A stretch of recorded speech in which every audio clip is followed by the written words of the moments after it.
T ನರಸೀಪುರದಲ್ಲಿ ಈಗ ನಿವೃತ್ತಳಾಗಿ 12 ವರ್ಷ ಕಳೆದಿದೆ. ಮಹಿಳಾ ದಿನಾಚರಣೆಗಳನ್ನು ಉದ್ದಕ್ಕೂ ಕಾಲೇಜುಗಳಲ್ಲಿ ಮಾಡ್ಕೊಂಡು ಬಂದಿದ್ದೆ. ಆ ಕಾರ್ಯಕ್ರಮದಲ್ಲಿ ಭಾಗವಹಿಸ್ತಿದ್ದೆ. ಈ ದಿನವೂ ನಿಮ್ಮೊಡನೆ ಮಹಿಳಾ ದಿನ ವಿಶೇಷತೆಯನ್ನು ಕುರಿತು 4 ಮಾತನಾಡಲಿಕ್ಕೆ ಅವಕಾಶ ಕೊಟ್ಟಿದ್ದಕ್ಕಾಗಿ ನಿಮಗೆ ಕೃತಜ್ಞತೆಗಳನ್ನ ತಿಳಿಸುತ್ತಾ, ಯಾಕೆ ಮಹಿಳಾ ದಿನಾಚರಣೆ ಮಾಡಬೇಕು ಅಂತ ಎಷ್ಟೋ ಸಲ ನಮ್ಮ ಮನಸ್ಸಿನಲ್ಲಿ ಮೂಡಬಹುದು, ಸಮಾಜದ ಮನಸ್ಸಿನಲ್ಲೂ ಮೂಡಬಹುದು. ಆದರೆ ಕೆಲವು ಸತ್ಯಗಳನ್ನು ನಾವು ಮತ್ತೆ ಮತ್ತೆ ನಮ್ಮ ಪ್ರಶ್ನೆಗೆ ತೆಗೆದುಕೊಳ್ಬೇಕಾಗ್ತದೆ.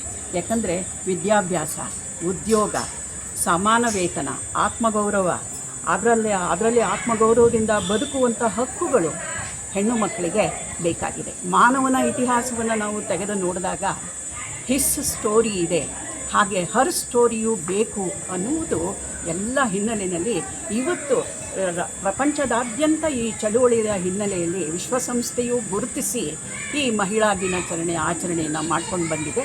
ನಮ್ಮ ಸರ್ಕಾರವೂ ಕೂಡ ಇವತ್ತು ಮಹಿಳಾ ದಿನಾಚರಣೆಯ ಅಡಿಯಲ್ಲಿ ಅದಕ್ಕೆ ಬೇಕಾದಂತಹ ಬೆಂಬಲವನ್ನು ಕೊಡ್ತಾ ಇವತ್ತಿನ ಸ್ಲೋಗನ್ ಏನು ಹೇಳಿದೆ ಅಂದರೆ, ಸರ್ಕಾರ ಕೂಡ ನ್ಯಾಯ, ಹೆಣ್ಣು ಮಕ್ಕಳಿಗೆ ಹಕ್ಕುಗಳು ಹಾಗೂ ನ್ಯಾಯ, ಆ ನ್ಯಾಯ ಕ್ರಿಯೆಗೆ ರೂಪಕ್ಕೆ ಇಳಿಸಲಿಕ್ಕೆ ಬೇಕಾದಂತಹ ಒಂದು ವಿಚಾರಗಳು ಈ ದಿನ ಮಂಡನೆ ಆಗಬೇಕು.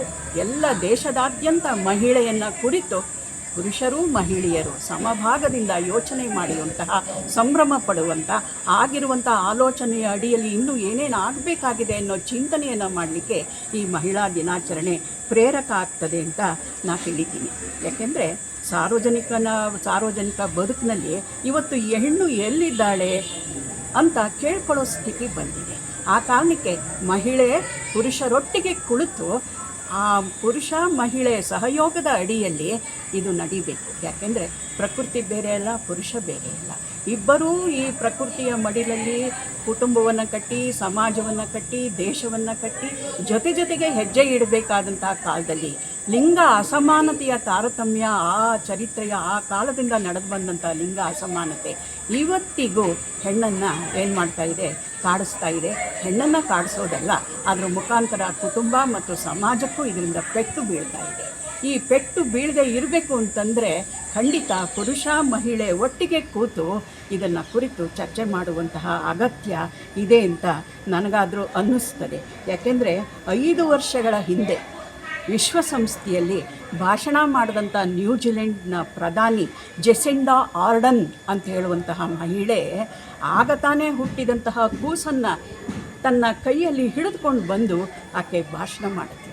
ಆ ಜಗತ್ತಿನಲ್ಲಿ ಅಧಿಕಾರ ತಾಯಂದರ ಕೈಲಿ ಇದ್ದಿದ್ದರೆ ಇಷ್ಟೊಂದು ಯುದ್ಧ, ಹಿಂಸೆ, ಸಾವು, ನೋವು ಇರುತ್ತಿರಲಿಲ್ಲವೇನೋ. ಮತ್ತು ಬಡತನದಲ್ಲೂ ನಮಗೆ ಗೊತ್ತಿರೋ ಹಾಗೆ ಇವತ್ತು ನಮ್ಮ ಮಹಿಳಾ ಕಾರ್ಮಿಕರು, ಮನೆಗೆಲಸದ ಹೆಣ್ಣುಮಕ್ಕಳುಗಳು, ಹೀಗೆ ಎಲ್ಲ ಇರುವಂತಹ ನಮ್ಮ ಪೌರ ಕಾರ್ಮಿಕ ಮಹಿಳೆಯರು ಇವನ್ನೆಲ್ಲ ನಾವು ಗಮನಿಸಿದ್ರೆ ಬಡತನಕ್ಕೆ ಗಂಡಿನ ಜೊತೆಗೆ ಹೆಣ್ಣು ಕೂಡ ಕೈಗೂಡಿ ತನ್ನ ಕುಟುಂಬವನ್ನು ನಿರ್ವಹಣೆ ಮಾಡೋದ್ರಲ್ಲಿ ಪಾಲುದಾರಳಾಗಿ ಬದುಕ್ತಿದ್ದಾಳೆ ಅಂತಂದಮೇಲೆ ಎಲ್ಲ ರೀತಿಯ ಹಕ್ಕುಗಳನ್ನು ಹೆಣ್ಣು ಮಗಳಿಗೂ ಪುರುಷನಷ್ಟೇ ಕೊಡಬೇಕಾಗುತ್ತೆ.